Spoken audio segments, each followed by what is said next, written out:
হচ্ছে, তার প্রতিবাদে আজ খড়দহ সনাতনী ভাই বোনেরা কল্যাণনগর মোড়ে একত্রিত হয়েছে। আমরা এই অঞ্চলের সমস্ত পথচলতি মানুষকে অনুরোধ করছি এই হিংসার প্রতিবাদ করতে। আপনারা আমাদের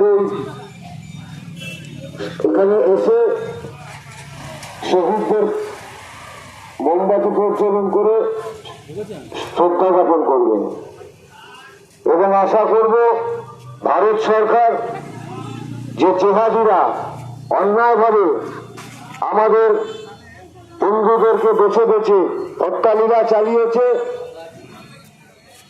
তাদেরকে চিহ্নিত করে কঠোর থেকে কঠোরতম শাস্তির দাবি তুলে আমরা কল্যাণনগরের মোড়ে একত্রিত হয়েছি।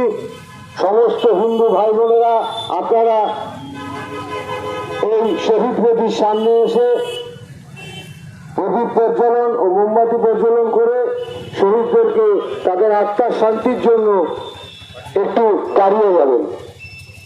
আসুন আমরা সকল হিন্দু ভাই বোনেরা এক হয়ে আমাদের মতন করে আমরা প্রতিবাদ করি। আমরা ওই হিংসার রাস্তায় যেতে পারবো না, আমরা খুন খারাপিতে বিশ্বাসী নই, কিন্তু তারপরে যে